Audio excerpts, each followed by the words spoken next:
is going on, YouTube world? What's going on, everyone outside the YouTube world? It is I, your Conquistador, Javier. We are here with another Start Me Up show. We're starting a little late today. Sorry about that, guys. Thank you for bearing with us. You know how life can get sometimes, but I am here hanging out, doing the Start Me Up show with my amazing panel members. I got Hialeah Comic Bro. What's going on, Hialeah? What's up, Javi? And life does not get in the way of YouTube. We get paid big money to be on time and make this shit happen, all right, bro? They're going to revoke our contracts. I'm kidding. I got stuck. I didn't know what else to say. It's all good, man. And Goat99 also joining us. What's going on, Steve? Hey, what's going on, Javi? What's going on, Hialeah? I don't know how to follow that. Jesus. So he comes out quite hostile tonight, so it's going to be one of those kind of evenings. So get ready. I know how to follow it. You know how I'm going to follow it? Happy birthday, Javi. Yeah. Right. Follow it. Thank you, man. Thank you. It was my birthday yesterday. Appreciate it. You had a good day? You had a good day yesterday? I had a good day yesterday. I wish it would have rolled over for today, but it is what it is, right? Oh, it's awesome. Yeah, exactly. So thank you everybody for being here. Everybody in the chat that's rolling in. I'm sure we'll have more people jumping in as the show starts rolling, starts kicking. We're doing Start Me Up Show episode 14. We're doing a huge gap today. A 33-year gap in the years of the music. So we're doing the top 10 songs of 1966 versus the top 10 songs of 1999. So two very, very different eras of music and two very, very different styles of songs, right? Oh my and God. Genres. Whole different eras, all different times. Yes, So, indeed. Quite a spread there. Yeah, kind of a huge gap in the years, but we'll see what happens. This will be an interesting show, I should say, right? As it always is. I mean, in 66, there was a lot of stuff going on. And in 99, it was the Y2K bug. That's about it. That's true. Everybody was freaking out about all the computers turning their year digits right into the 2000s and how that was going to affect everything. And people were freaking out. I remember that Y2K bug. Planes were going to be falling out of the sky. Ships were going to be sinking. The stock market was going to crash. Yeah. Yeah, I read a thing in USA Today saying that missile silos were going to release thermonuclear missiles and, start World War III with foreign countries and all that stuff. And I was just like, oh, that's going to be fun. So, can we play a game? So, we have some amazing people already joining us here. We got Steve Whiting. He's ready to go. Let's go. Goat99 holding that in the chat. Simeon Hill. What's up, brother? Let the festivities begin. That is right. Comic Mac Musings is also here. Hello, gang. Oh, thank you, Steve. Appreciate it. Thank you, Simeon. Appreciate all you guys for the birthday wishes. Really means a lot. He says everything that was supposed to happen for Y2K happened this year, right? It got rolled over. Yes, perfect.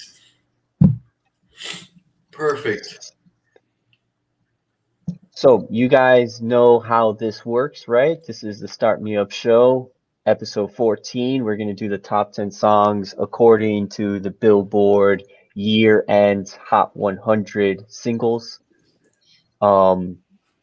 The top 10 songs of 1966 versus 1999. As we were saying, kind of a huge gap in between these 2 years, but that's okay.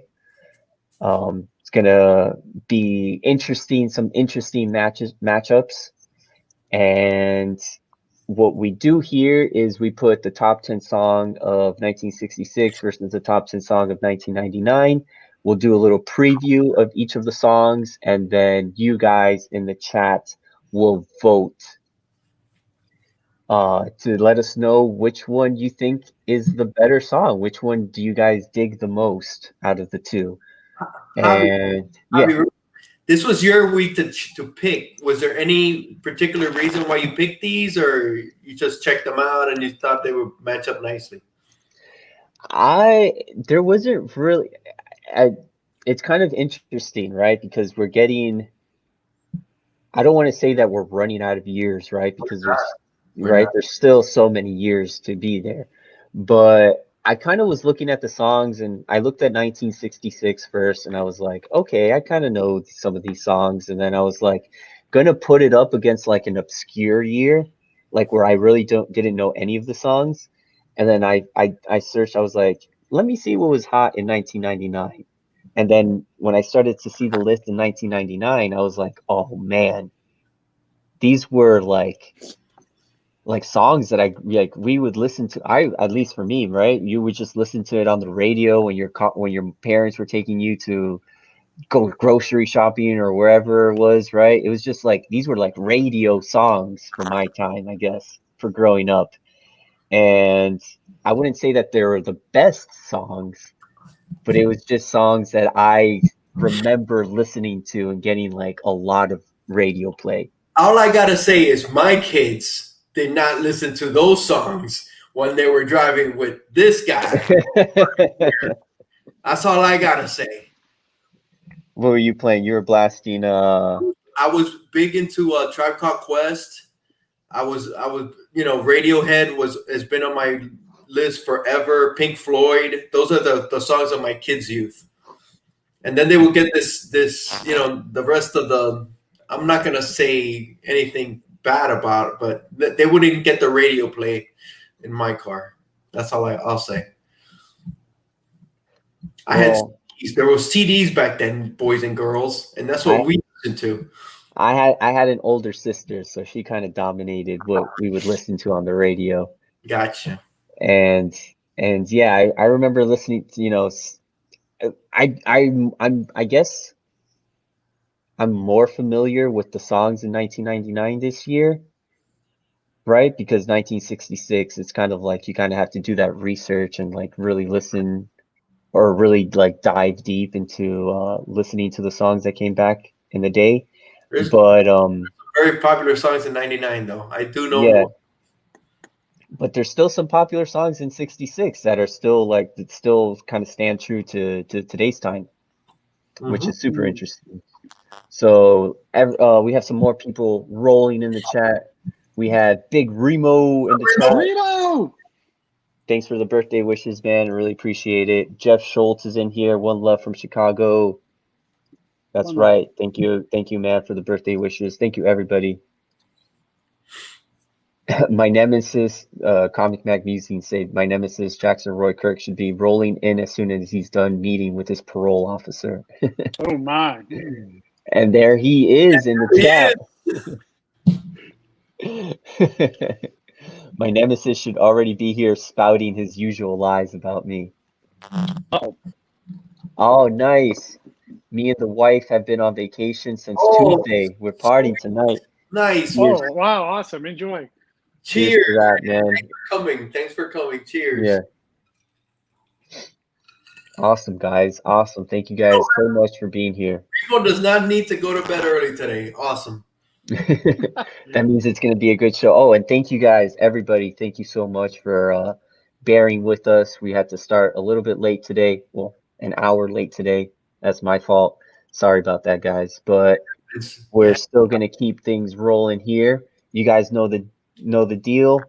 When you guys see the vote now ticker, go ahead and vote for which song you feel is your favorite, which one you feel should win over the other, and make sure to vote. All the votes count, right? Mm-hmm. So even if it's two songs that you're not very much leaning towards, just go ahead and choose one anyways, one that you think sucks less than the other. Yes, you don't have to like it. You just have to vote. Vote for the one that sucks less. That is our mantra around here.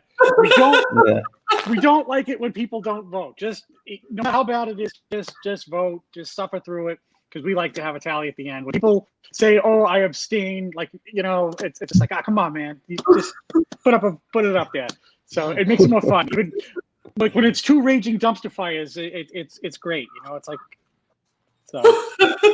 It makes for interesting matchups. That's for sure. What's up, Vancouver? What's up, Vancouver? What's up? Going on, Vancouver? Jackson Roy Kirk throwing in his bets for 1966. I don't think it's a gimme this week. I think it might be closer than we think. All votes count, even the third, even the three that I nailed in earlier. I like it. Closer this week. All right, guys, let's get it started. Yeah, all right, let's do this. You guys, prediction 9-1 or 8-2, 1966. No way, I don't see that. I think it's gonna be closer than that. So, any initial thoughts on the years? Just like, I am leaning to 66, but I think it's gonna be closer, a lot closer. Yeah. For these years, a lot of them are like obvious, like all timers that you'll know, and then other ones I was like, oh man, I had to like go back and listen to them. So some of these I had forgotten about or never knew in the first place. 1999, that was the year that I got married. So a lot of the stuff I was oblivious to because I don't know what I was doing, but I wasn't listening to this. But so 66 I wasn't born yet, but a lot of these songs are very, very famous and you'll know them. Some, but so this is going to be very interesting generational culture clash going on. So we shall see how this goes. Yeah, I think that's a good way to put it. A culture clash for sure. Definitely. All right. Well, without further ado, let's get things rolling here. We're going to go through the top 10 songs of 1966 versus the top 10 songs of 1999. And for the top 10 spot here, we have... Talking about two different worlds. This is Mars and like Pluto. Oh man, I don't know. This is gonna be a fun show. We'll see what happens. It's crazy. This first one is just out of the. Oh my god, it's just nuts. Let's see here.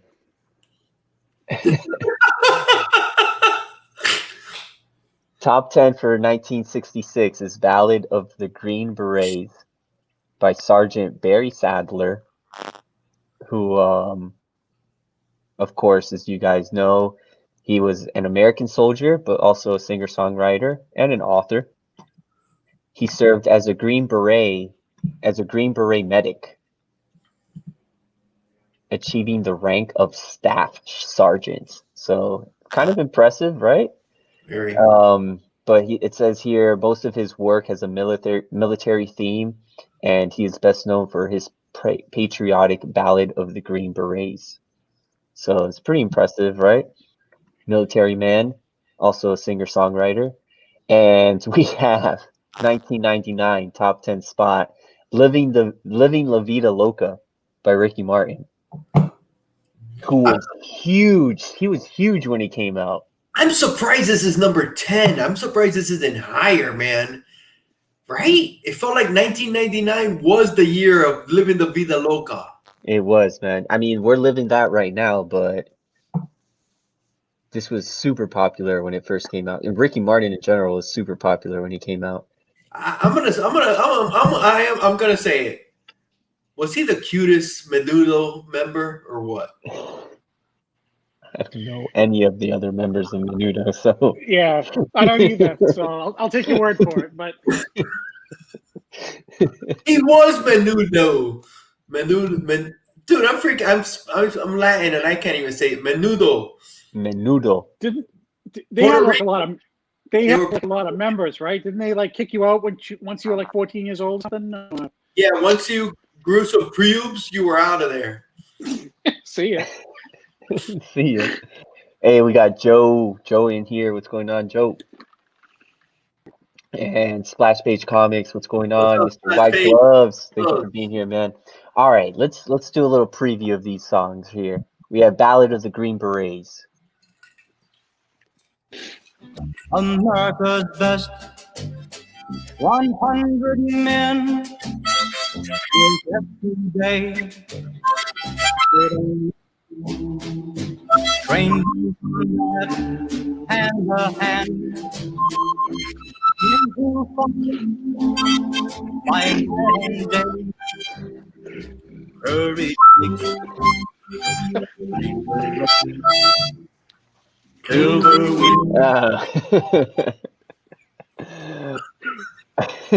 Wow. Thank you.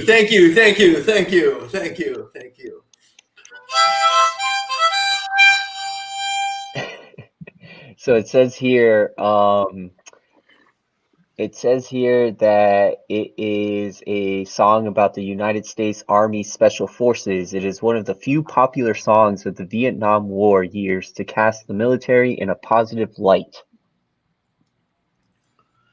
Which, of course, in the 60s, mid-60s, late 60s, that's when the Vietnam War was going on. Very kind of conflicting time for the American people.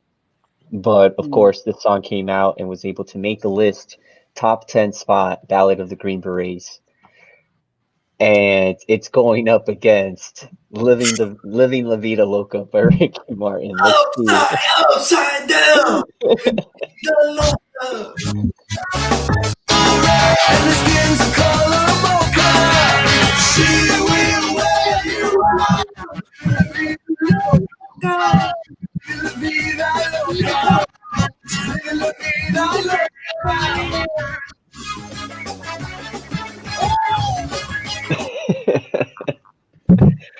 Super huge 90s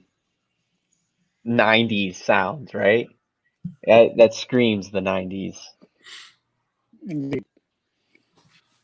Dude, Right. I love dude, that song just makes you happy, man. Come on, dude. That's what we're living. We're living the Vida Loca in 2020. Simeon said it, we're good. It's a big party. It's never stopped. Lucha immediately fell under the spell of Ricky Martin's dreamy eyes. And those and the hair, man. The hair was just the layers, the perfect layers. It was perfect. Jeff Schultz says he remembers Menudo on ABC Saturday mornings. Thankfully, I forgot that. I want some Menudo right now. Jeff Schultz says already picking between which sucks the least. That's the spirit. Yes, that's what we want. Yes. That's what we want. You gotta vote, and you put in the vote. That's it. Let's see some votes, people. What are you guys in the panel feeling? I'm going Loca all day, all night, all morning. I had never heard that Ballad of the Green Berets. I'm actually surprised that was number 10 for 1966. But I don't think the anti-war movement really. I think if anything, it was getting started around 66. It wasn't in full bloom. Mm-hmm. So that's why I believe that was number 10. Because I 1967, I don't even think it makes the top anything. Ricky Martin, man, all day. Latin power, Latin lover, living the vida loca. We were all living the vida loca. I'm surprised it's not higher on this list, man, because that was everywhere. It was everywhere. I remember. We're still living the vida loca, man. Come on, who are we kidding? Wow. Okay. To build on what Hialeah said, I think the anti-war protests and all that kind of stuff, I think was probably late 60s into the 70s. So that would become a little later on. So that I don't think the mood of the country was quite what that is. So when you look back at Vietnam and you think about it, that's sort of what comes to mind. Not a very popular war, and I think a lot of the protests and all that stuff were like into the 70s. So at this point in the 60s, I think there was still, not quite as bad. So yeah, man. So I'm not really getting Ricky Martin. I don't know. I didn't like him back then, so I'm going to go 1966 because I am not the world's biggest Ricky Martin fan, and I kind of dislike him. So I will go 1966. You know what really swayed your vote when you heard my rendition, because that ballad needed a little harmonica. That's what it needed. It needed a little Hialeah pizzazz. Oh well, yeah. After your performance there, I'm ready to join the Hialeah boot camp and join the service myself. So yeah, that's a fact. That's a fact, Jack. I don't think Hialeah boot camp is a place where you want to go. Yeah, I don't know. Yeah, you're probably right about that. I may want to rethink that. But. Especially after him talking about Ricky's dreamy eyes. Interesting stuff, right? Living La Vida Loca. Let me see here.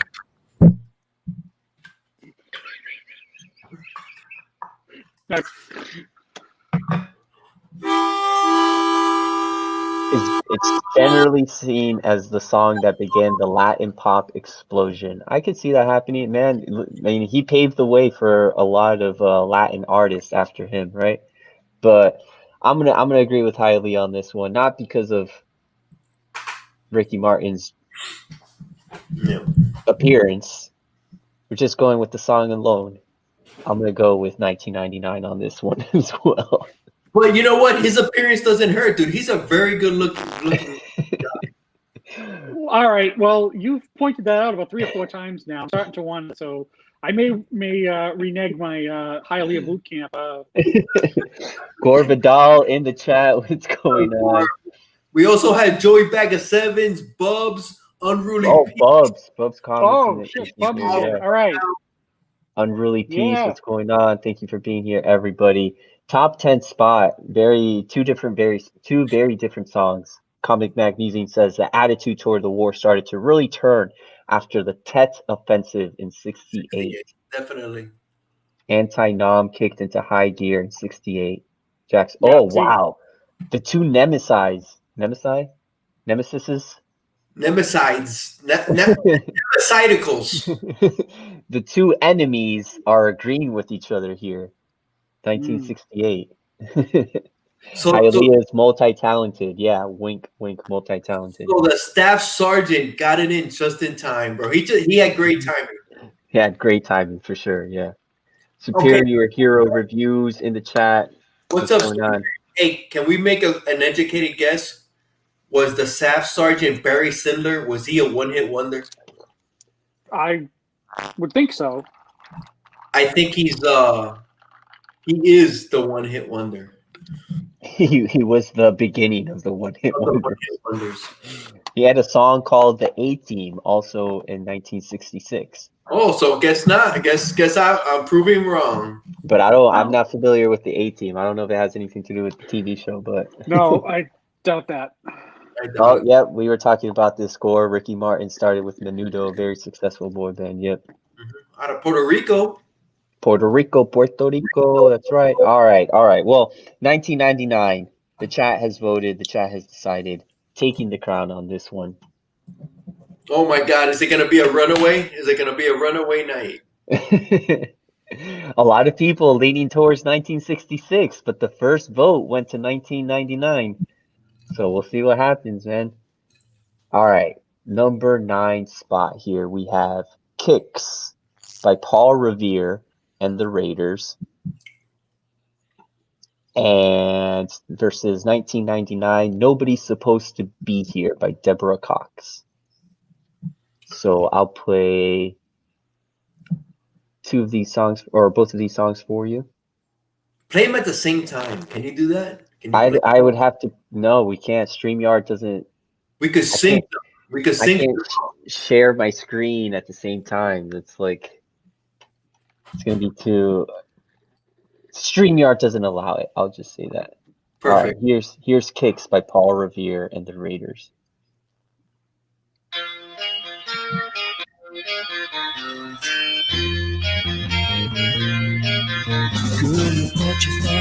Before you find out it's too late, girl, you better get straight. No, but not with Kicks. You just need help, girl. Well, you think you're gonna find yourself a little piece of paradise. Kind of a rocking song, right? For I like it. 1966. I like Yeah. It says here that the song was written for the Animals. You guys know the Animals, House of the Rising Sun. Mhm. So Yeah. it was written for the Animals, but the band's lead singer Eric Burden said, "Nah, we're not gonna. That's not for the Animals." And then Paul Revere and the Raiders recorded it and made it their hit single. I'm a big Raiders fan. It's considered one of the earliest anti-drug songs. Oh, never mind. I don't like that. Nice. Like the Hialeah. Right, and this was during 1966, which was like pro-hippie, pro-experimentation, things like that, right? Mhm. But not a bad song overall, kind of rocking. And here is Nobody's Supposed to Be Here by Deborah Cox, 1999. Nobody's What by Deborah Who? This Jackson record. Exactly. Again, love has not been down. My heart got broken, no, it hurts so bad. I'm sad to say love wins again. So I place my heart under lock and key. Ooh, yeah. To take some time and take care of me. But I turn around and you're standing here. Nobody's supposed to be here. Nobody's supposed to be here. I tried that love thing for the last. Okay. Wow. What's going on, Hylia? What you feeling? Are you feeling you're in your feelings right now, right? I don't remember that song, and I can't believe it was ahead of Living the Vida Loca. I'm really. Oh man. It's a super, I don't know who wrote this song. I'm not saying it's a bad song. I'm not saying no, that. it's super well produced. The piano part, the chords, money. And she's a Canadian recording artist. Maybe that's why we're not super familiar with her, right? She's had other hits though. That I do know. Yeah, Big Remo says she's from Canada before Drake. Because I remember, I know the name Deborah Cox. She's had other songs. She's had other hits. I just don't know this song. All right, I put the vote now in the chat. Kicks by Paul Revere and the Raiders versus Nobody's Supposed to Be Here, Deborah Cox. So, Hylia, would you say that this is a Red Lobster song that you want to take Ricky Martin with you? If I was taking Ricky Martin and we were going to go get some biscuits at Red Lobster, I would definitely be playing Nobody's Supposed to Be Here. But since I'm not taking Ricky Martin to Red Lobster, I'm going Kicks by Paul Revere and the Raiders. Okay, fair enough. Because I am a Raider fan. Oh, okay. Well, very good. Well, somebody put in here that it was Canada before Drake, and I didn't know that there was a Canada before Drake, but okay. So, yeah, I just don't remember this song at all. I had to listen to it today. It's just there for me. I don't really like it all that much. Kicks, I like better. Yeah, not feeling Deborah Cox. Nothing against her, but just I couldn't recall this song at all. So it does nothing for me. And I listened to it twice today, and I was like, all right, it just seems sounds like a lot of other songs, frankly. So yeah, I think I'm going to go with 1966 yet again with Kicks, Paul Revere and the Raiders, and that is my vote. All right. Good stuff. Right here. I don't know what this guy's mean. I don't know what Comic Bag Muses is talking about. I vote for the guys who warned us about the Limeys. I think he's going with Paul Revere. I think Yeah, he's he's talking about because Paul Revere's Midnight Ride. He's talking about from the Okay, so Revolutionary War. Yeah. Okay, so he's throwing some history tidbit in there, right? Yes, famously, one if by land, and two if by sea. Yeah. What did he say? He said the British are coming, right? Yeah, that too. So.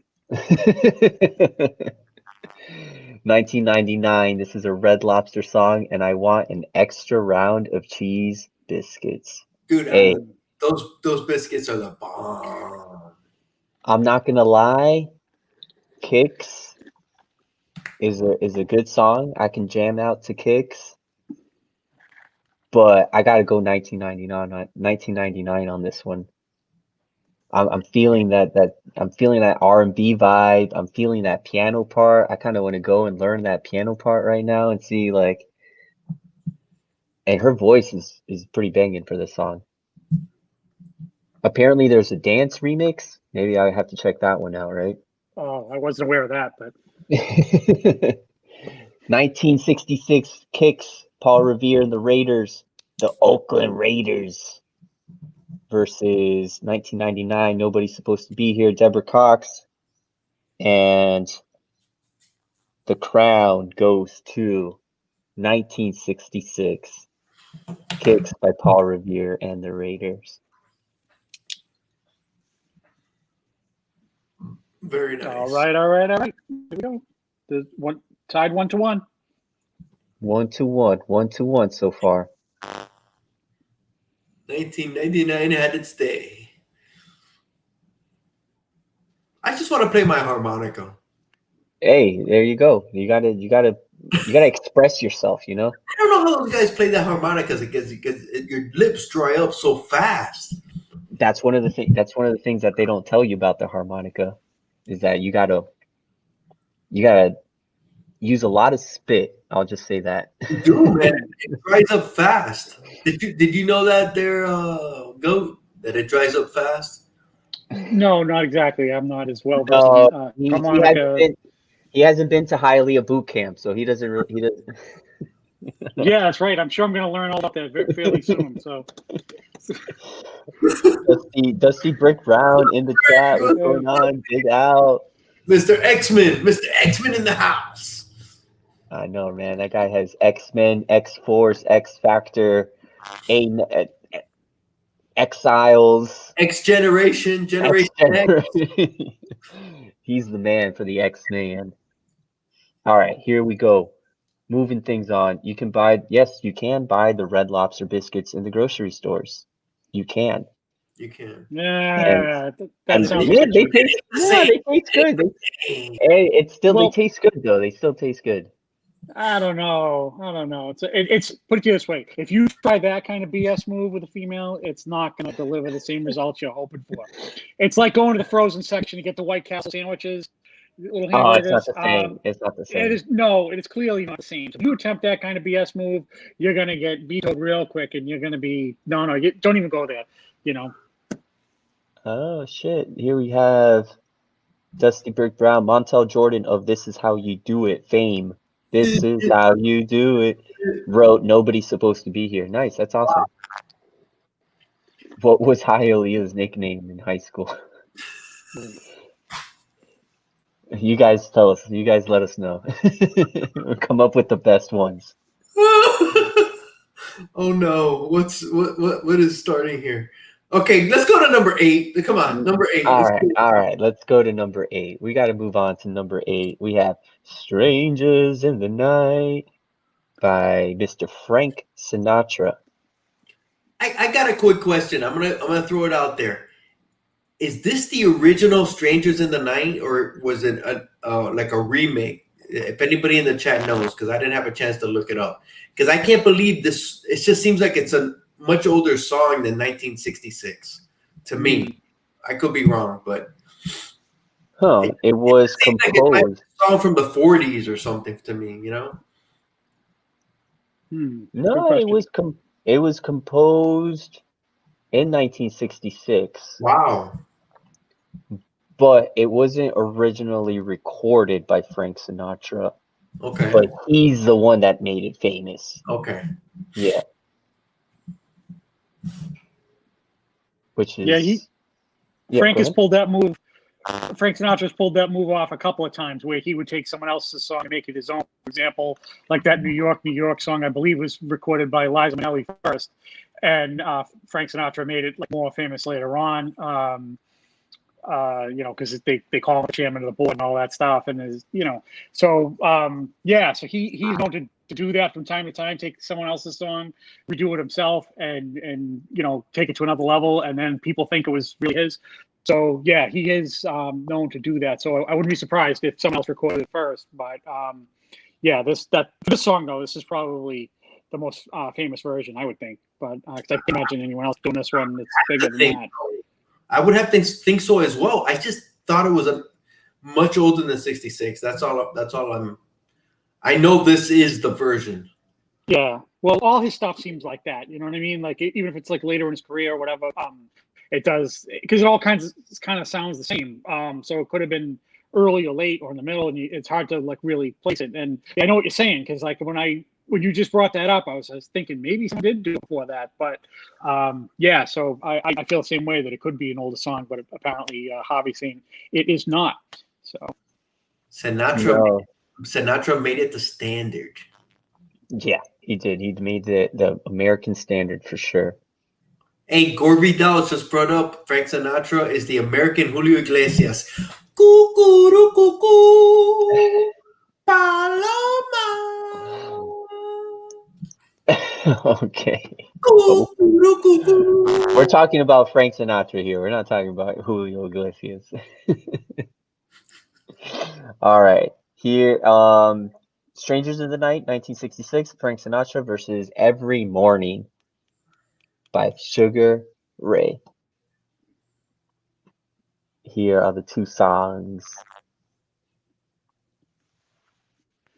Something in your smile was so exciting. Something in my heart told me I must have you. Strangers in the night, two lonely people, we were strangers in the night, up to the moment when we said our first You know what Hailey is thinking about right now? He's thinking about Ricky Martin right now. Oh, gosh. Oh, man. Okay. I'm just messing up. And here is Every Morning by Sugar Ray.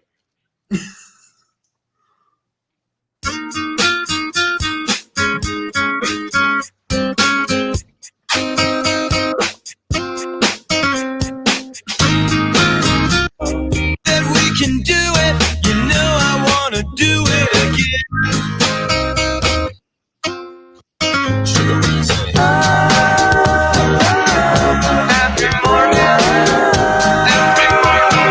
Shut the door, baby. Don't say a word. She always right. Sugar Ray versus Frank Sinatra. Wow. I growing up, I never liked Sugar Ray, but then later on in my years, I could appreciate Sugar Ray. I could appreciate what they did. Night versus morning. That's right. Strangers in the Night versus Every Morning.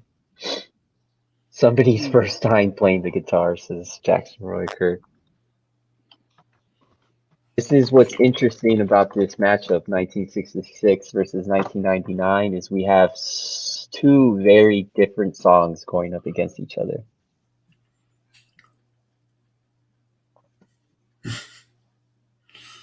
Hit that vote now, dude. Matt, Jackson Roy Kirk says Matt Monroe earlier in the year, but Frank took it higher. Yep. Dude, this is like, okay. It sounds like Sugar Ray's like in kindergarten, bro. Hey, we have TJ Slapdragon. What's going on? TJ? What's going on, brother? Frank Sinatra all day, bro. Come on, that's a classic. Strangers in the Night and Sugar Ray. Oh my God, dun, dun, dun, dun, dun. It's like who? I don't want to say who doesn't know that, but it's like it's almost like Frank Sinatra. I mean, it's almost like living the Vida Loca against the Green Beret. It's almost that kind of matchup, even worse, times 10. Frank Sinatra all day for me, man. Yeah, I would agree. Yeah, because the Sugar Ray song was like kind of fun at the time, whatever, and like hearing it now, all these years later, I was like, yeah, it was all right, nothing great. But I mean, this song by Frank Sinatra, right? I mean, wouldn't you say that this is in like his upper echelon of his like most famous songs that are very well known? I would say so. So yeah, he's an all timer, and Sugar Ray is just kind of passing through. And yeah, it's hard to go against that. And Frank Sinatra for me. All day, right? Oh yeah, agreed. All day. Oh wow. Comic Back Musing says not a Sinatra fan, so I guess I'll go Sugar Ray. Dude. That's okay. Sinatra. Yeah. Sugar Ray was actually a harder rock band and put out pop radio tracks and cheesy videos just to make. Oh, for sure. Definitely. They have a weird psychedelic pop vibe to them. Dude, I am a Sugar Ray fan though. It's just these two songs going up against each other. I can't go against Sinatra, and this is a standard. Sugar Ray, bro, he had the too bad old school tattoos of the bird on his two shoulders, dude. Yeah, right here on his. Yeah, bro, the old school Americana tattoos, man, freaking badass. But you can't go against Old Blue Eyes, man. You know what? I can go against Old Blue Eyes. I'm gonna go 1999 on this. No way, Javi. I'm surprised, bro. Strangers in the Night. You know what? I hear Strangers in the Night, and I think of Comfortably Numb by Pink Floyd for some reason. Strangers in the Night, and then in Completely Numb, you know, Two Ships, you know, the Smokestack and the Horizon. Oh my God. It call me weird, but I kind of relate those two songs together, which have nothing to do with each other, but that's where my mind goes. Because you guys do not want to know what's going on in here. In this, we're gonna have to go to Hialeah boot camp to know what's going on in that epic brain of yours. That's the thing. Every 2 weeks we get to learn what's going on in there, and you know, it gets more and more interesting as we unravel the mysteries of Hialeah. So it's a mystery inside a riddle, inside a Rubik's cube. There you go. So do you guys think that Sinatra got famous because of the mob? No. You think he did it all by himself? Come on. You think he did it all by himself? When Sinatra started, he was an idol before he ever got into the mob. You know, the mob people say with the mob. He was like a crooner, man, like in the 40s, the 50s and all that. That came later in his career. Yeah, they helped him go to the next level, I think. So with that, yeah. They definitely. And he was off to a good start, no doubt. You know. Yeah. A very interesting life he had, I should say, Frank Sinatra. Bro, as far as music careers go, right? As far as women, dude, Ava Gardner, ooh, baby, come on now, woo! Oh my! Started in the 40s, right? Started in the 40s, man. He was a crooner before all that mob talk started, dude. He was a star, man. He was a fucking crooner. Yeah, I mean, Yeah, the mob helped him, right? I'll just say that. yeah, it's okay. You know, I went with 1999, so you know. Oh, 1966, taking the crown on this one, guys. 1966, Mr. Old Blue Eyes, the mobster. He owes it to the mob, baby. He owes all our views and all the money that we get is going to Frank Sinatra's mob right now. Yes, he was. For now, Sinatra was a good friend of Kennedy's, but after Jack became president, the family pushed him away due to his mob friendships. An irony given how Jack's father made his money before Hollywood. Bootlegging. Yep, mob started in the 20s with Prohibition, right? I think it even was probably maybe the American mob, but there's probably trickles and trails of it even before that. The moonshine. Here we have the moonshine, right? People can't live without their This is gonna be a 3-hour show, dude. We're only on number 7. This is a 3-hour show we're going on. We're rolling through these. All right, top 7. Cherish, the Association, 1966 versus Genie in a Bottle. I'm in number 3 mode song on a regular night, but I'm in number 7 mode tonight. Oh my god. All right, here we have Cherish. That I am not gonna be the one to share your dreams. That I am not gonna be the one to share your schemes. But I am gonna be the one to share what seems to be the life that you could cherish as much as I do yours. Well, I'm beginning. Okay. Meh, right? I don't know. I'll be swaying the chat tonight. Nah, I gotta keep my mouth shut. All right, and here we have 1999, Genie in a Bottle. If you wanna be with me, I can make your wish come true. You gotta make a big impression. You gotta like what you do.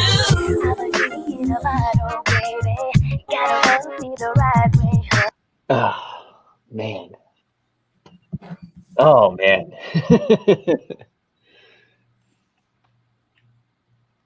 I'm just not even gonna say anything. I'm just gonna put the vote now. Put in the vote now. I'm just gonna put the vote now in the chat. Go ahead, go. Go. Can we get a ticker? So, yeah. Oh yes, I forgot. Thank you. There we go. I like the ticker. I'm a big fan of the ticker. I always endorse that. Yeah. Cherish, the association. Yeah, I don't know. I feel like I'm like a little kid being with my mom buying soup or something in the grocery store. It's just, I don't know. I don't like that at all. Yeah, I'm going to go with Genie in the Bottle, Christina Aguilera, because you guys mentioned the Hispanic crossover with Ricky Martin and stuff. And I think like J-Lo's first album after she did that like Selena movie and a few other artists, I think. And yeah, so she was a part of that around this time. And I liked Christina Aguilera back then. I like this song. Yeah, this is one of the songs on this 1999 list that I like a lot. So yeah, I'm gonna go with Genie Bottle, Christina Aguilera.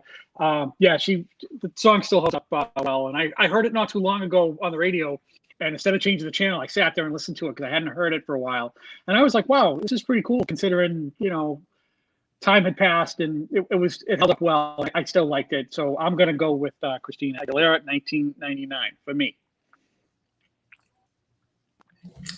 I can't believe I'm voting for Christina Aguilera, but I'm not a fan of that Cherish song.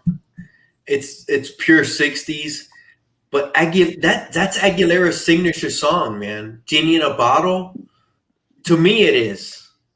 And it's a great song, dude. It's a club song. I like it, man. Genie in the Bottle all day, dude. That Cherish song.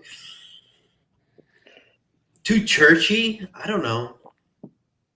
Do I dare say too churchy? It's just, I don't know. There was another Cherish song. Was it Cool in the Gang or something? Cherish. I just no. David Cassidy did a version of it. I don't know. I'm going Christina Aguilera. I like that song better. It makes me move. Cherish kind of makes me want to, like, I got to genuflect, or I got to get down on my knees and, put my head down. And okay, I'm not going there. I'm going Christina. I'll go there. I'll go to Christina.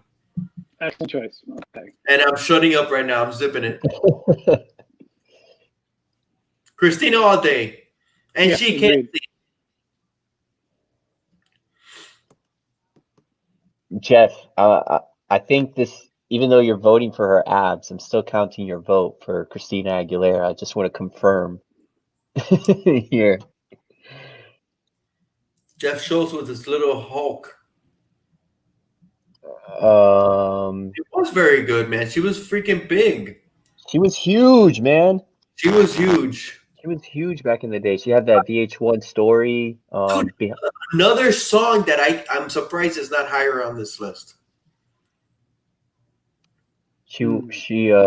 Well, we'll see later on in the list who she got passed by in popularity, I should say.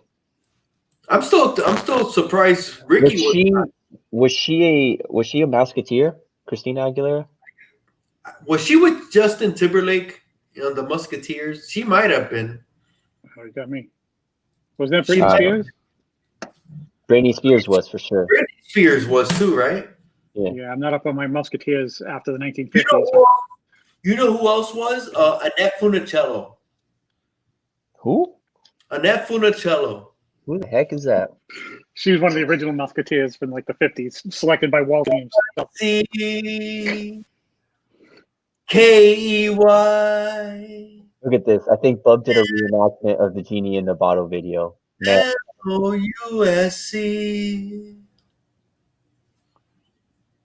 This is a close one, guys. I just need to do a quick recount because this was a close one. All right, let's see some votes. Oh man. This is tight one. This is a tight one. 90s R&B group Jodeci did a cover of Cherish on the Fried Green Tomatoes soundtrack. It actually sounds really good. Oh. Great movie, Fried Green Tomatoes. Great movie. Yep, Britney Spears and Christina Aguilera had a rivalry like Brandy and Monica. Not in Monica. What am I talking about? The Boy Is Mine.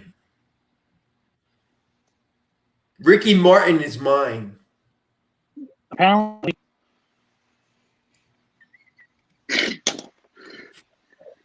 Wait, what's going on in the chat right now? Beach blanket beach party. Beach blanket bingo, da-da-da. Beach blanket bingo, ba-da-da. Beach blanket bingo. That's the name of the game. We've lost the show to Hialeah. Oh my god. All right. It was close. I did a recount. And 1966 is taking the crown. It was close though, man. It was close. That one hurts. Yeah, agreed. That one hurts. Did not expect. Okie doke. That's the surprise of the night so far, as far as I'm concerned. People cherish the association. You know, you gotta give a little love to. So, Javi, which would you go? Christina Aguilera? Oh yeah. Okay. Oh yeah. I want Christina Aguilera on that one. I'm surprised, dude. Bro, if I could tell you how many times I heard that song on the radio when I was like growing up in like South Florida, dude, that song would come on the radio all the time. Dude, Cherish is the Lawrence Welk of tonight's show. That's what that Cherish is. Wow. They just voted for Lawrence Welk. That's what they just voted for. Fried Green Tomatoes, Bridges over Madison County, and Sisterhood of the Traveling Pants are in Hialeah's top 5. Oh, we got Air Spider in the chat. Air Spider 23, what's going on? All right, You're all right. welcome. All right, let's do this, bro. Let's do this. Let's do this. Top 6. These boots are made for walking, not the. I think Jessica Simpson did a version of it, but this is the Nancy Sinatra version. Nancy Sinatra, the elder daughter of Frank Sinatra. And 1999, Kiss Me by Sixpence None the Richer. What they'll do. One of these days, these boots are gonna walk all over you.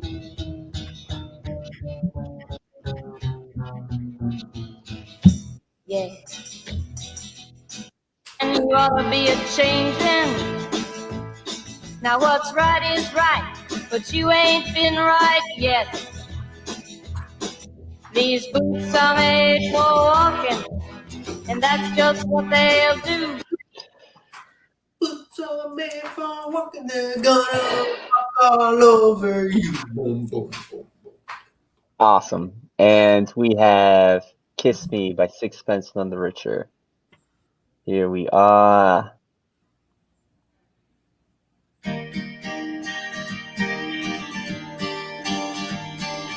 Yeah.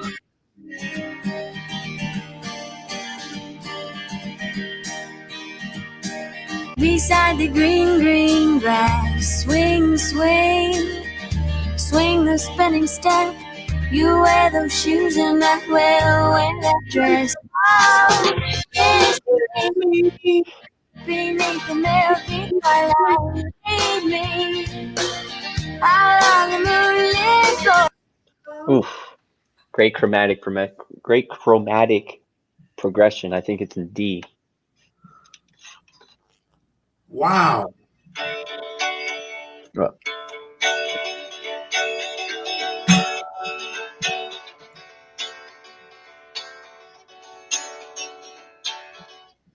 Kiss me. There you go. There you go. Very nice. Very nice. I dig it. I think You Found Glory might have did a cover version of that song. I don't know for sure, but let's not waste any more time here with theatrics. What are you guys thinking in the chat? Vote now.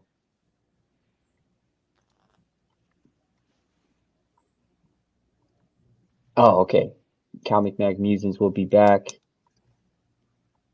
Bub's Comic says Kiss Me is a remake as well. I couldn't drink legally when any of these songs were released as Air Spider. Or what are you guys thinking in the panel? What are you thinking, Goat? For me, I don't really have any connection to either one of these songs, but I do have a small Nancy Sinatra story. I went one time to the Tower Records in Boston when I was still living there, and at one time, that location was supposed to be like the largest record store in the world. It was like 4 or 5 floors. It was like, of records and all this other stuff, and they were doing a record signing for her. She was doing some kind of thing, and they were setting up for that. And that store, it wasn't that great because all they had was whatever like songs were on the charts, whatever albums there were. They had like 500 copies. They didn't have a great selection or anything.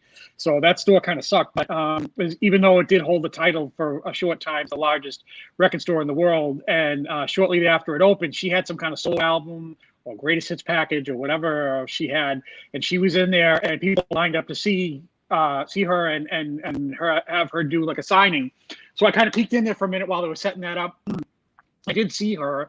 I didn't go there for that or anything because I don't really care for her that much. But I did actually see her doing her record signing thing, CD or whatever she had. So saw her setting up for that and all that. And it was kind of exciting, I guess. People were jazzed to see her. But so I guess I'll vote for her for that because that other song, I don't know. It's a nice little song, whatever. And people are saying it's a remake and all that stuff. It's okay. It's not that great, but I like this Nancy Sinatra song a lot better. And this just like oozes 1960s all day, like especially like the beginning of it. So I listened to it today, Yeah, not Nancy Sinatra, 1966 for me for this one. Dude, these boots are made for walking. Full Metal Jacket, Stanley Kubrick. All day. All day. Bub nailed it. It's a Lisa Loeb. Kiss Me. I thought I didn't know the song, but yeah, it's Lisa Loeb, Sound Alike. Totally. Give me Full Metal Jacket. Give me Stanley Kubrick. He used These Boots Are Made for Walking. Boom, boom, boom, boom, boom, boom. Right when they hit Vietnam. Me Love You Long Time. That whole scene. Come on. Gotta go there, man. Nancy Sinatra all day. All day. Agreed. Yeah. Jeff Schultz is going to bed. Thank you so much. Man. Happy night, holidays. Jeff. Happy holidays. Thanks for coming by. Yep. Much Merry love to you Christmas. and your family, Jeff. Thank you. Man, all my votes so far have been for 1999. Really? Wow. Wow. I don't know what it is about this song, These Boots Are Made for Walking. Dude, it's a good song, man. It's you know what it was is that when I first heard the song, it was the Jessica Simpson version. And I really don't like Jessica Simpson that much, man. Dude, you never seen Full Metal Jacket? Right when it cuts from boot camp? You've been bringing up boot camp, Hialeah boot camp. And Stanley Kubrick used it right after the boot camp part of Full Metal Jacket. And you see the Vietnamese hooker walking into it. Doom, doom, doom, doom, doom, doom, doom, doom, doom. He's going up to Matthew Modine. Doom, doom, doom, doom, doom. I've never seen Full Metal Jacket. Oh my God, that says it all. That's it. That's it. You got. You're gonna turn into that general. You're gonna turn into that general at me and put me. You're gonna Right when she's walking up the Joker. She's walking up the Joker. Me Love You Long Time. Oh, dude, these boots are made for walking. All right. Well, 1966 is taking the crown anyways. The chat has voted. They're going for These Boots Are Made for Walking, Nancy Sinatra. Air Spider even changed his vote from 1999 to 1966. He says, "Holy, end the stream." Yeah. Javi, if you haven't seen Full Metal Jacket, for Hialeah Boot Camp, you just got 2 demerits. So I don't know, man. Oh, you gotta go see Full Metal Jacket. I still have to see Night Fever. So. Oh. Wow. No credibility. You're just throwing your credibility in the gutter. Hey, but I know how to play Kiss Me on guitar, right? So. All right. So yeah, he redeems himself on that. So yeah. Good on you for that one. So I know Gore. I know. He's Gore's my sensei. He's my mentor. He's telling me all that I need to watch. All right, we're halfway through this list, guys. Okay. Halfway through the list. 1966 is 4-1 right now in the lead. But 1999 is Living the Vida Loca so far. We got to do a live stream of me just watching these movies. Hey, maybe I can do like Perry Comics reaction videos for the first time I've ever seen those videos. You'll be the new Perry. Here we have 1966, Reach Out, I'll Be There by the Four Tops versus Britney Spears, Baby One More Time. What a matchup. Probably one of the most huge stars of the late 90s, right? Britney Spears. She still makes news, man. Every time something happens to her. Time Bandits. What's Time Bandits? I've never seen Time Bandits. That's why he's saying it. He's Time Bandits. I've never even heard of that. Jessica Simpson was the hottest of those girls. Then she helped ruin Tony Romo and the Cowboys for a season. Oh man. Ah, Damn. time bandits forever. Oh man, now you guys are making me feel like singled out. Bandits as well. All right. Here is Reach Out by the Four Tops.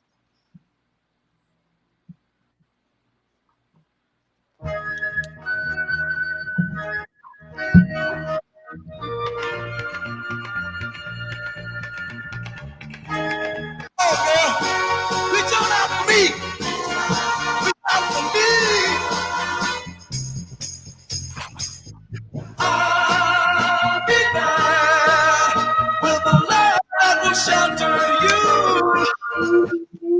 I'll be there that will see you through. Oh my God. Great. Oof. Wow. Banging, man. Goosebumps. Super good song. Goosebumps. Super good song. All the hair on my back is standing right now, guys. All the hair on my back. Hair on your back. Oh man. Okay.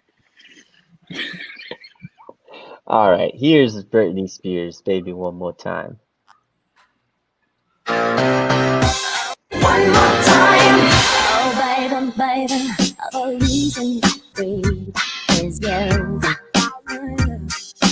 Boy, you got me fly. Tell me, baby, 'cause I need to know now. Because my loneliness is killing me. And I must confess, I still believe.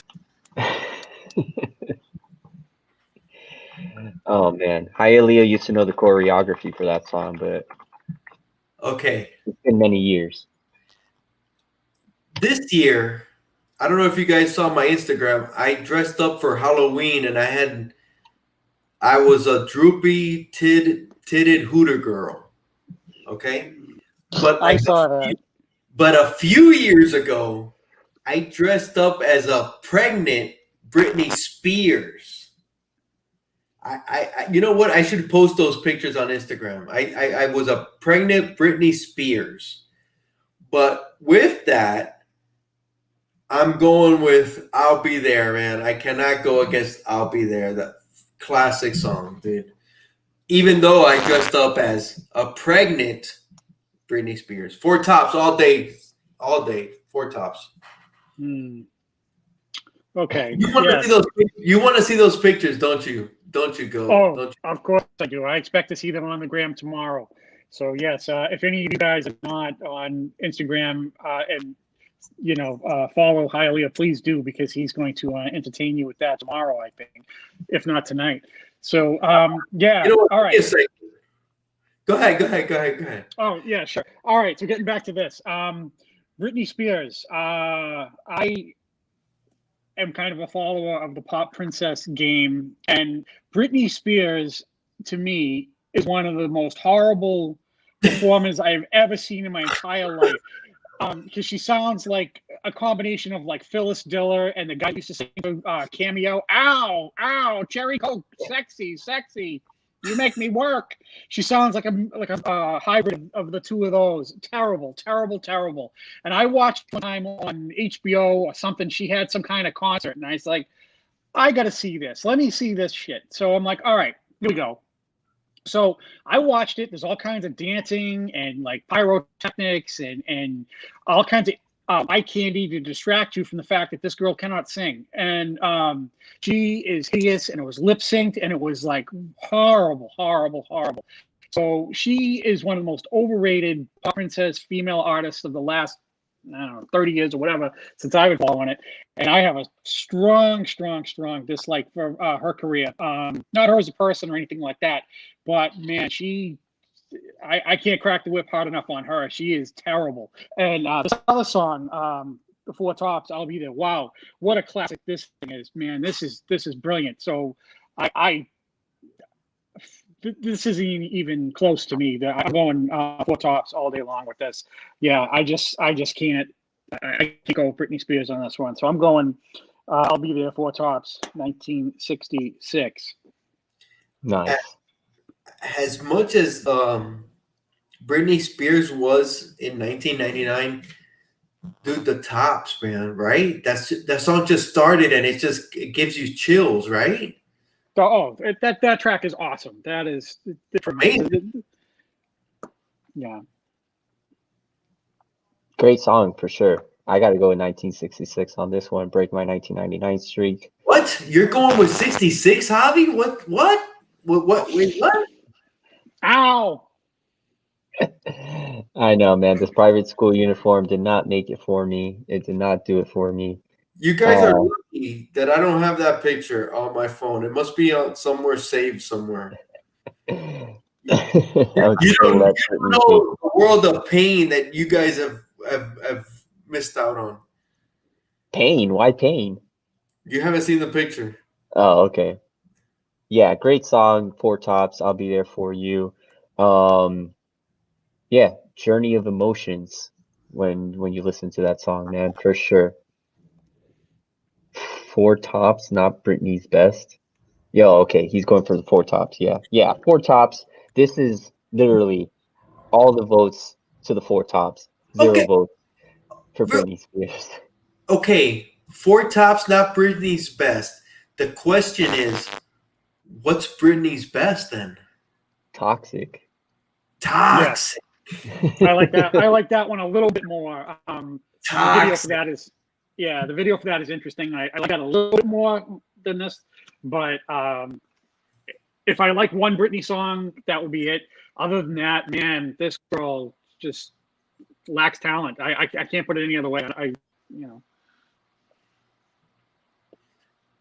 I don't know if she lacks talent, man, but she was a perfect what is it, going down in a spiral, right? Justin Timberlake, I'm a virgin, I'm this, I'm the pretty, then her life she really spiraled out of control after that. You know, remember she was with Timberlake, and she's still kind of a little kooky right now. I think her family owns, I think her father owns all of her money. I forget what the word is, but when somebody takes custody of everything that you have, and it's rumored, or like even a conspiracy, that she can't leave her estate. She's not allowed to go out. She's like super controlled. But that's another topic for a different stream. But not for, she's like in her 40s now, right? Or late 30s, early 40s, maybe? Yeah, I would think so. If this song's 21 years old, it must be, right? So conservatorship? Is that when, I don't know. Guardianship? I don't know. Yeah. Okay, number four. Okay, so who took this one? 1966. Thank you, guys. Thank you. All right, here we go. Yep. I think Remo called it in the beginning, right? Well, we'll see what happens. Here we have number 4 spot, Last Train to Clarksville by the Monkees versus Heartbreak Hotel, Whitney Houston, featuring Faith Evans and Kelly Price. Take the last train to Clarksville. Here we have these two songs. No.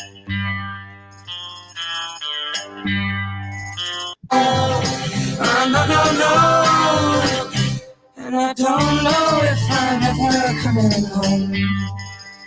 Okay, we'll have one more night together till the morning brings my train and I must go.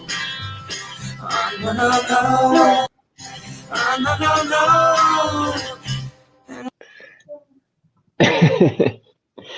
Taking the Last Train to Clarksville by the Monkees, going up against Heartbreak Hotel. This is the Heartbreak Hotel. This is the Heartbreak Hotel. This is the Heartbreak. My emotions and you made me cry. What you did to me. Can't take what you did to me. Now I see Choose to tell you, baby, face to face. I'm writing. Okay. another R&B groove.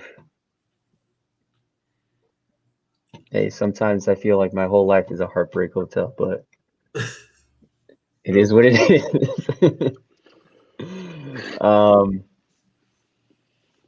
Definitely not Last Train to Clarksville. Here we have, I'm going to put the vote now in the chat. I'm going to put the vote now ticker so you guys can know to vote. It says TJ Slapdragon saying Last Train was actually an anti-war song. Really? 66 may just have had better music. That's the interestingness of these two matchups. This Monkey song sounds like a Simon and Garfunkel song. I think it's the only Monkey song I like. Oh wow, says Corvidal. What are you guys in the panel thinking? Oh my God! Put up TJ's comment real quick. Give me a second here. Let me count these votes real quick. TJ Slapdragon Watson says, I spent 3 hours in a bar sitting next to Davy Jones talking in the 80s. Wow. That's awesome. Nice. Wow. And with that, I did know the Monkey song, Take the Last Train to Clarksville. Even though I knew that song, I don't remember the Heartbreak Hotel. I'm going with Heartbreak Hotel because I'm not a fan of that. It's not my favorite song of the Monkees. I'm going with Heartbreak Hotel. Okay. Yeah. I like a lot of Whitney Houston's catalog, but I do not like this song. So I listened to it today twice, and I just wasn't feeling it. And I don't remember it being like this big in 1999, but apparently it Definitely is. Number 4. I just didn't remember it because for me it's kind of forgettable compared to some of her really massive hits that she had, and she is a tremendous talent, no doubt. The Monkees, not the world's biggest fan of theirs either, but this song is all right, I guess. It's like fun 60s pop, so I will go with the Monkees on this one. Just because I'm not really feeling the Whitney Houston one that much. I don't really love either one of these songs, but I will give it to the Monkees for this one.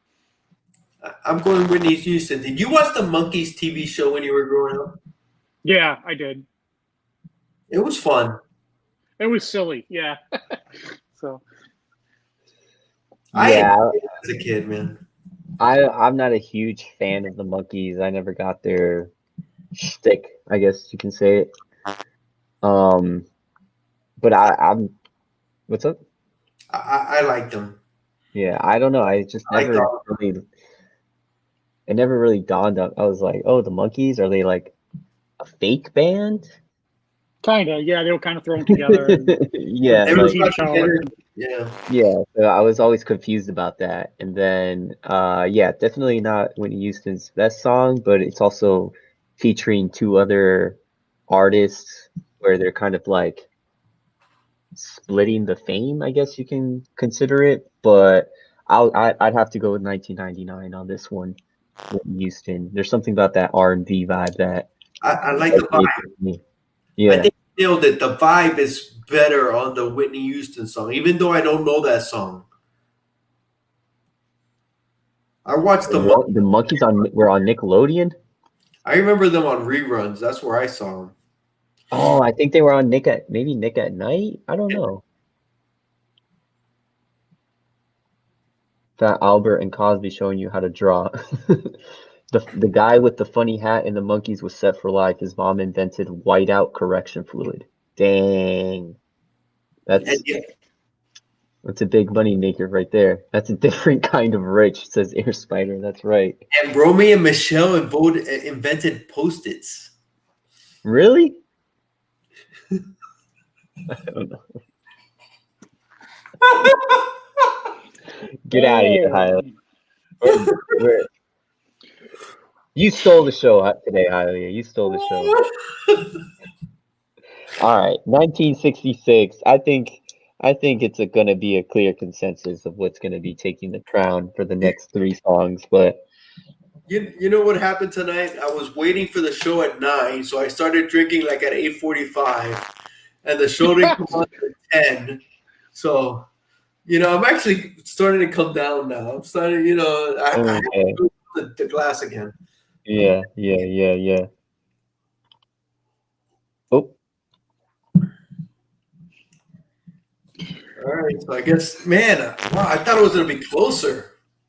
Man, who knows, man? It was a close one at one point with the Christina Aguilera song in the association, but then after that, it's been kind of like only 2 or 3 votes for 1999, which is good. We appreciate all you guys being here and voting. That's what counts, right? You know what? I was gonna say something. I'll save it for the end of the show. Okay, good. Don't forget. Write it down. I won't. All right. So top 3 spot. What becomes of the Brokenhearted by Jimmy Ruffin versus Angel of Mine by Monica, who we had a little bit of chat talk about Monica earlier today. So let's see here. This is what becomes of the Brokenhearted. But happiness is just an illusion. Sadness and confusion. What becomes of the world who have love that's now departed? I know I've got to find some kind of peace.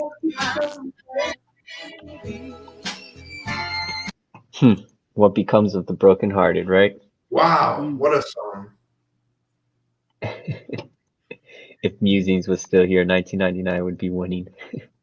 And here is Angel of Mine by Monica. I looked at you, looking at me. Now you help me grow. Give it to my life,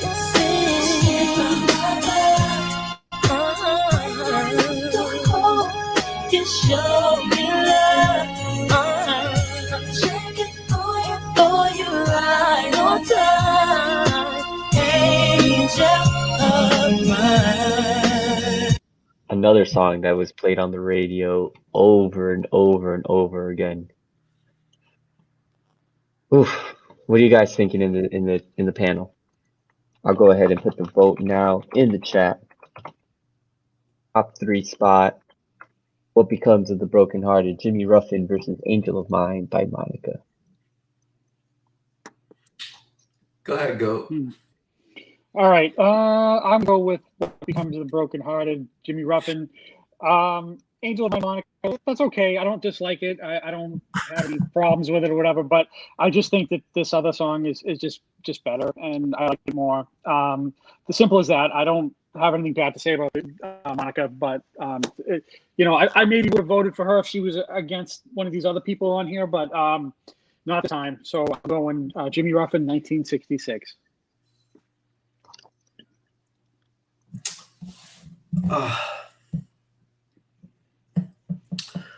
I'm going Jimmy Ruffin as well.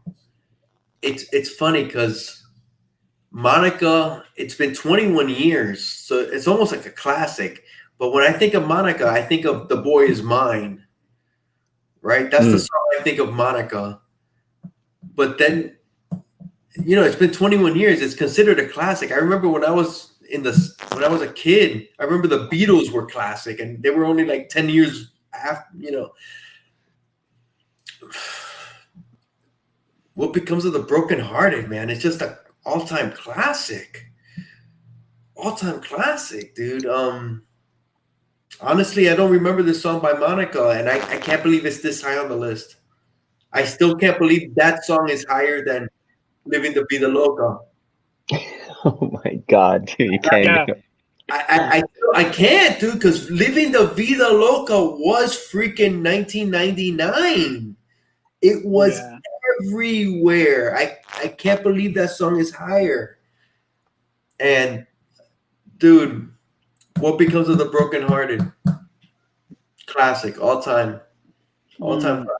Even though I don't know who Jimmy Ruffin is, I don't remember any of his other songs, and I might know them, but I don't remember any of them. But What Becomes of the Brokenhearted is oof. All Yeah, time. it's a great song. It was originally, I should say, for the Spinners, but then Jimmy Ruffin was like, no, I'll sing it. Let me do it. Yeah. I could hear What Becomes of the Brokenhearted as a country song too, as well. Yeah, I love that line. Happiness is just an illusion. Yeah. Right? Yeah. Yep. 1966 got my vote as well. I was never a big fan of Monica and her rivalry with, I think it was her sister. I don't even know. Dude, The Boy Is Mine is a great song though. I do remember that song. I remember this song also being played on the radio. Brandy, that's what it was. Yeah. Brandy, bro, that song is great. That's a great song. The vocals on that song by both of them is freaking great. What's up, Southern Comic Geek? What's going on, Southern Comic Geek? I see that Lionel Richie picture now. All I can hear is "Hello, is it me you're looking for?" Oh yeah, I want that little statue that he has in the music video made by that blind girl. I gotta get that. So maybe on eBay or Etsy or something, man. I gotta get that. I'll put it right up in here. So, Etsy probably has it. I could make you one, Goat. I could make you one. Really, you have that kind of ceramic skills like that? I'll make it happen for you. Holy shit! Yeah, you would make my whole year if you did that. Oh man. Look out for a Christmas present, right? It's coming up. Oh, excellent. 1966. What Becomes of the Brokenhearted? Jimmy Ruffin taking the crown on this one. Oh man, we got two more songs. Two more songs. 1999 started strong though. 1999 just kicked it off, right? Just taking that win right at the beginning. Ricky Martin's a badass in 1999 right now. And it's funny because 1966 only got 2 votes for that spot. All right, here we have number 2 spot. First of all, guys, thank you so much for hanging out with us. Thank you, everybody in the chat, for hanging out, for bearing with us, starting an hour late today. My apologies on that part. Thank you, everybody, for being here. Thank you to the panel for being here and sticking it through. We are going to go ahead and do the top 2 spot, 96 Tears by Question Mark and the Mysterians versus I Ain't Got No Scrubs by TLC.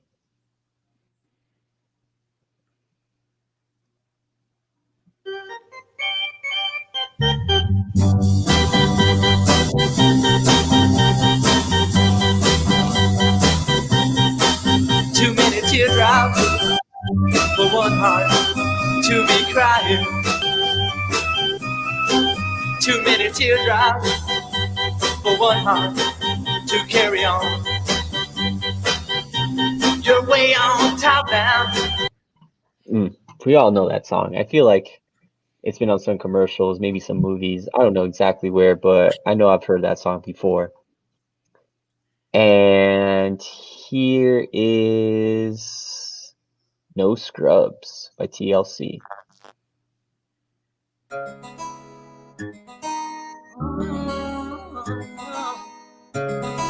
With a deadbeat ass so long, I don't want your number down. I don't wanna give you mine and no, I don't wanna meet you nowhere, no.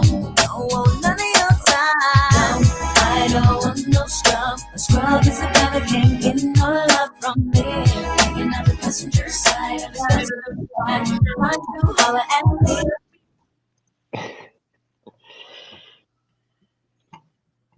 90s, another song that was played all over the place in radios back in the 1990s. Oh man. I'm going to put the vote now in the chat.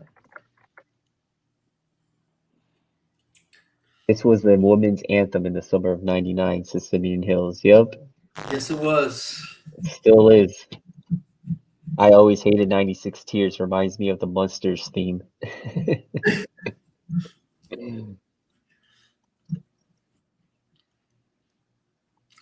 All right, I'll go first.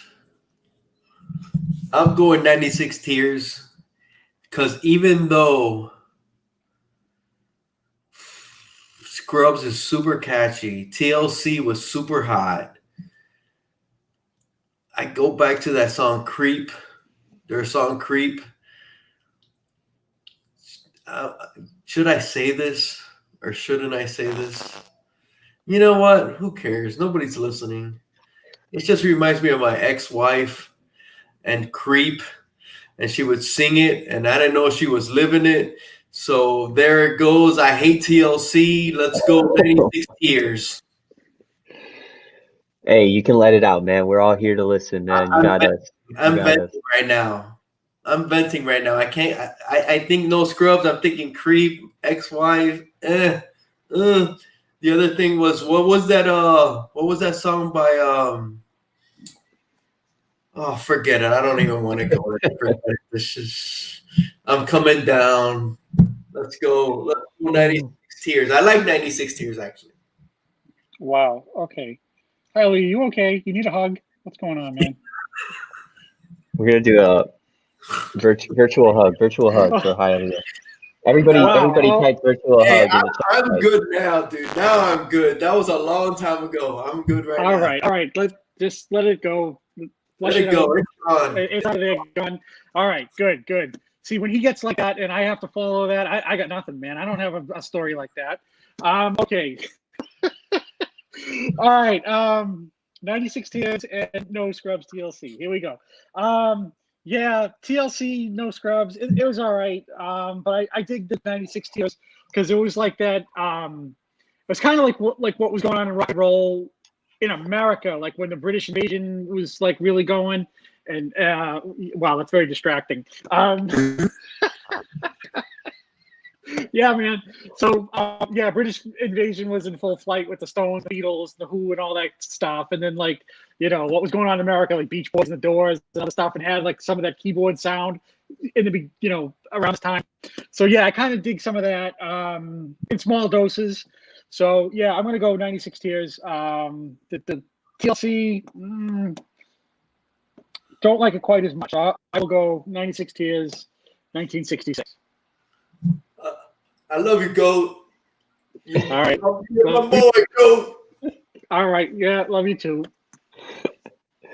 Oh man, we are tied up. Oh, if you haven't, you know what? This is why we need the ticker. I keep forgetting. Ticker. If you guys haven't voted, put your vote in the chat. We are tied up now, 4-4. I have to. I'm sorry, Hialeah. It's not that I don't support you, but I gotta support TLC on this one. They're taking my vote, man. No Scrubs. It just hits home for me at sometimes, Nah. Sometimes you gotta take responsibility. Sometimes you are the scrub, and you just gotta better yourself. It happens. It happens. Yeah, man. Dusty Brick Brown said it earlier. The manager did them dirty. So usually what happens if we have a tie in the chat, it usually goes into a tiebreaker with the panel. So if you guys haven't voted yet, let us know your vote. We have 1966, 96 Tears, and 96 Tears question mark and the Mysterians versus 1999 No Scrubs by TLC. We'll let this run for a couple more seconds, see if anybody votes. But the panel has gone 1966. So we'll see if anybody here, before we move on to our number one spot, let us know what you're thinking.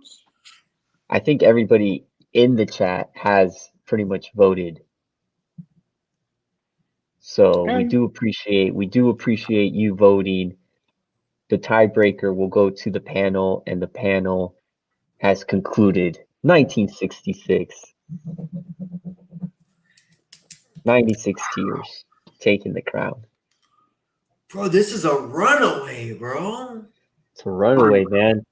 I kind of had a feeling this was going to happen, but I still wanted to do that matchup. I'm surprised. I'm surprised. I thought that was wow. Yeah, We're doing impressive. 1966 versus 1999. Let's move on to our number one spot here. We have California Dreamin' by the Mamas and the Papas. And we have it going up against Believe by Cher. So here we are. I passed along the way. Well, I got on my knees.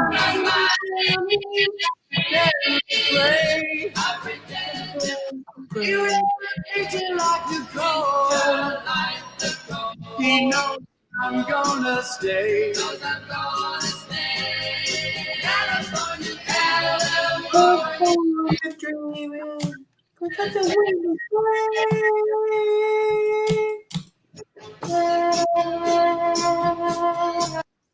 California Dreamin' by the Mamas and the Papas going up against the 1999 number one song, Believe by Cher.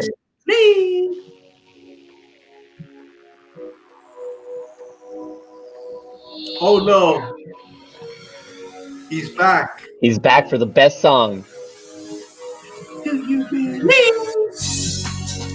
strong enough now? Do you believe in life after love? I can feel something inside me say, I really don't think you're strong enough now.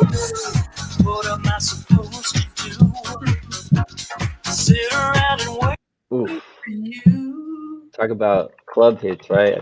I think you mentioned the club hits earlier in the stream, Hialeah.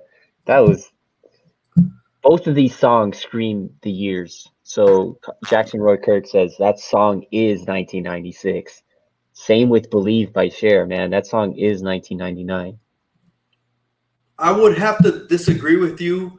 Really? La Vida Loca is 1999. It's not number one, man. Hey, what was it that song by Cher? The first one where they used that voice thing. Auto Tune. I don't know if it was the first song ever, but it was definitely one of the earlier songs. Yeah.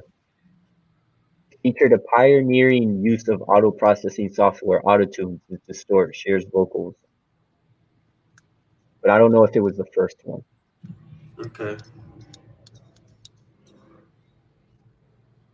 But yeah, man, you called it. You definitely, that she is definitely using Autotune in the song. Yeah.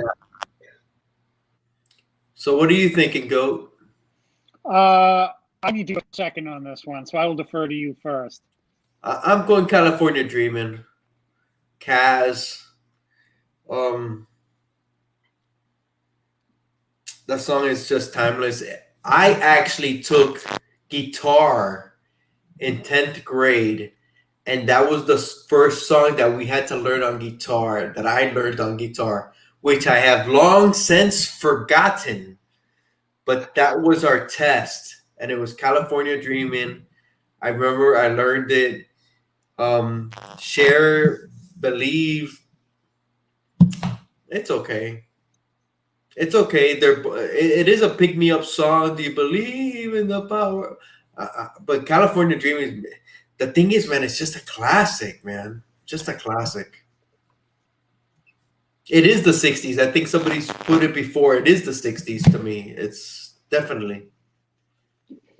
Yeah. Okay. Barry Yeah, Thomas, what's going on? Hey, how you doing? Yeah, I agree. Cher. Okay, it sounds like she's singing out of like a busted speaking spell or something. I don't know, man. I don't like that. And if you take away her career with Sonny Bono, because you got to remember he did some of the heavy lifting for them. What she did as a solo artist, say in the last, I don't know, 40, 50 years, whatever it was after they broke up, as a solo artist, not her stuff in Sonny and Cher. I defy you to name 5 songs that she has that are really great. She has a lot of garbage and is skated by as being some kind of legend when she doesn't have the resume to back it up. And a lot of people bow down to her as being some kind of great iconic artist, and she does not have the resume solo. Her solo career sucks.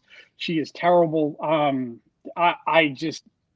She's like I railed against Britney Spears earlier. She's Britney Spears with like a 30-year head start, and it's like just garbage. And I strongly dislike Cher, especially solo.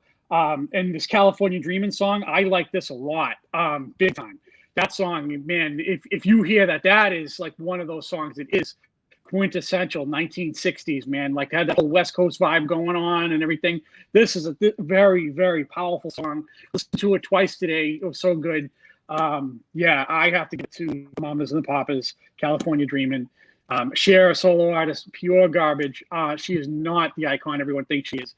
She had like that Lady Gaga thing going on where she had like these weird outfits and all that stuff, and getting her picture in People magazine and stuff like that. Absolute garbage. Cher, I strongly dislike her. But Lady Gaga is a better Cher. All right. Lady Gaga is a Lady better. Gaga is great. Lady Gaga is great, man. Lady Gaga is freaking amazing, dude. She's a better Cher. And you would think California Dreaming would be like a Beach Boys song, but it's not. It's California Dreaming, and it is the 60s song. Do you guys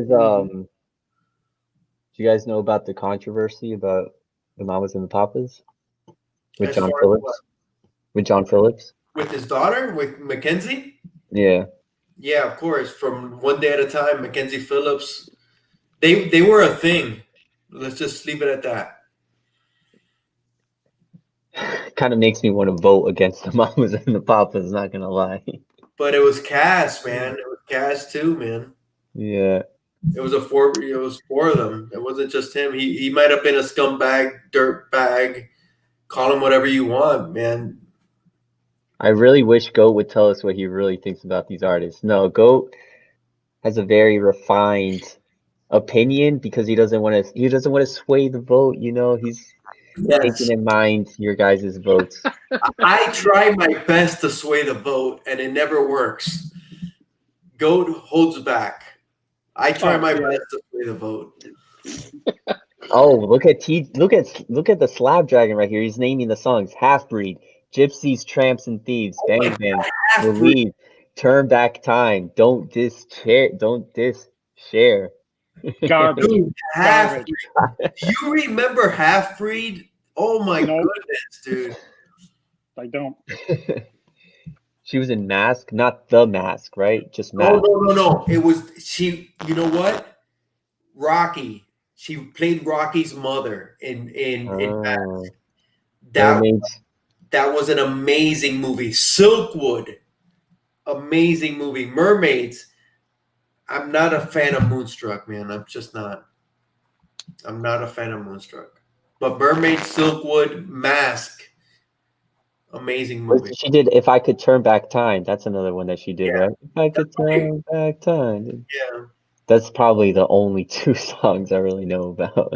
No, man. What was the one that she did with Sonny Bono? Oh my God. But no, he's not talking about her career with Sonny Bono. Oh, yeah, but you got to think Groundhog Day. All right, and another thing she did, now that I'm thinking about it, not entirely related to her career, but she did nothing but badmouth Sonny Bono after they parted ways. And then after that guy died, she, was crying and carrying on and doing all kinds of stuff, which she badmouthed him for years and years and years. So what kind of a phony are you to badmouth somebody in public all these years? Then poor bastard passes away, and you got nothing but nice things to say. So check minus on her, and just no. Somebody mentioned all her other songs. I said 5 good songs. No, that's next. He ran into a tree. Okay, he ran into a tree. And she did the eulogy at his freaking funeral. And she just went off. Yeah, but she badmouthed him for years and years and years. She didn't go off on him. She praised him at the eulogy and kind of brought the attention to her. So I see what you're saying. No, but I'm saying prior to his death, when he was alive, she did nothing but badmouth him for decades. Yeah. And I'm like, all right, so you're a phony. So, and then, he has an accident, he passed away, and that's, unfortunate and tragic. But, so I strong pass on her, dislike. So. Well, the votes are in, and I think Goat would be happy about this because we had 0 votes for Cher. 0? All the votes are going to the mamas and the papas. Wow. Dude. Look at Ricky, bro. Standing strong in 1999. Ricky Martin, the only one who was able to get a vote. Living the vida loca, baby. In 1999. It says a lot about who Ricky Martin is as an artist, right? No, he was living the vida loca. He still is. He still is. Ricky. That's incredible, man. Nobody hits the trees harder than Sonny Bono. Oh, that's not. That is such bad taste. I'm so sorry I said that. I'm so sorry, Sonny. I actually really liked you a lot, man. I'm so sorry. Rest in peace. If it wasn't for Sonny Bono, he contributed a lot to music copyright law. Wasn't he a senator? I think he was some sort of politician, but yeah, he did a lot to contribute to the longevity of artists getting income from the rights to owning their song as a singer-songwriter or as a recording artist. So he did a lot for musicians and for the music industry as a whole. So kudos to Sonny, man. He was a badass. Yeah, he was cool as shit, dude. He was cool as shit. Yep. Me too, Comic Mag Musings. I like them on Scooby-Doo. For sure. Sonny and Cher on Scooby-Doo, classic. I love Scooby-Doo. Yeah, that's Sonny and Cher hour. It's hard to go against California Dreamin' with any contemporary song. Yeah, California Dreamin' is still holds true today, right? It's still a song that we listen to today and can be like, oh wow, that's a banging song. That's a good song. Well, we have it, right? Ricky Martin, 1999, the only one who was able to take a win for 1999 today in the top 10 spot. All the other spots went to 1966. So we have a 9-1 shutout. 1966 taking the crown on this episode. Can't say thank you enough to everybody in the chat for hanging out with us. We really, really, really do appreciate it. You guys are the stars of this show. You guys are the ones that make this happen. So really do appreciate you guys.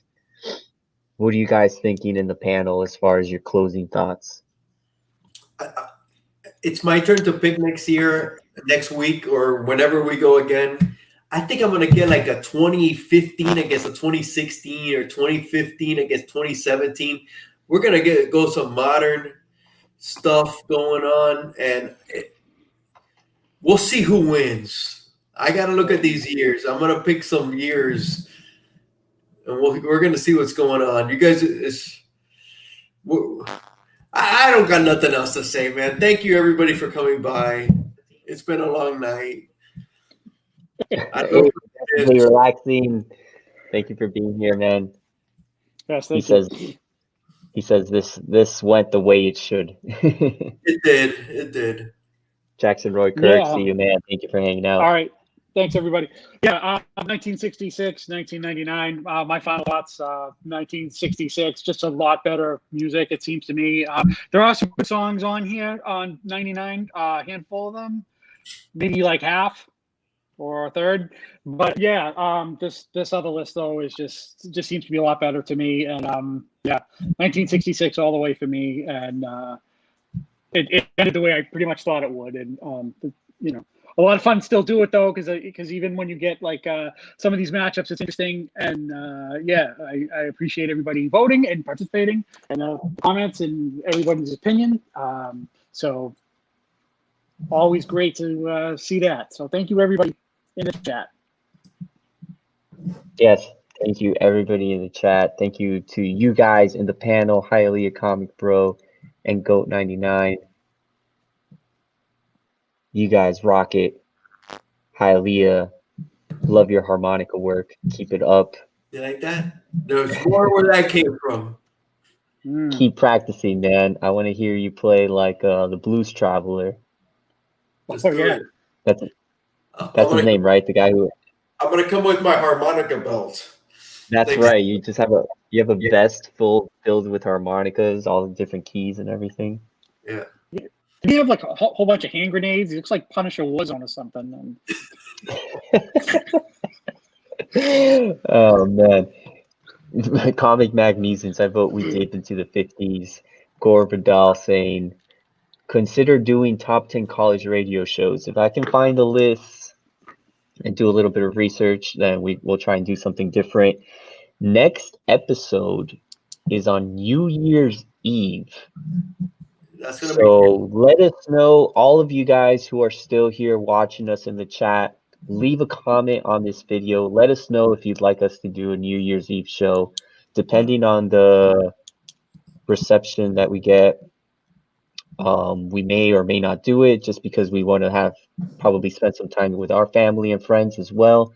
But we're still up in the air about it. We'll let you know if we'll be here on New Year's Eve, which is 2 Thursdays from now. So enjoy your Christmas, enjoy your holidays, enjoy whatever holiday you're going to be celebrating. Celebrate it with amusement and with all of your family members and friends. Make sure it's a good one, a positive one. And of course, stay safe out there. I know the world is still a little bit crazy right now, so stay safe out there. Once again, guys, thank you so much for your participation here in the chat. It really means a lot to us. Love you all. Have a great rest of your week, a great weekend. Go read some good comics, listen to some good music, eat some good food, and we will catch you here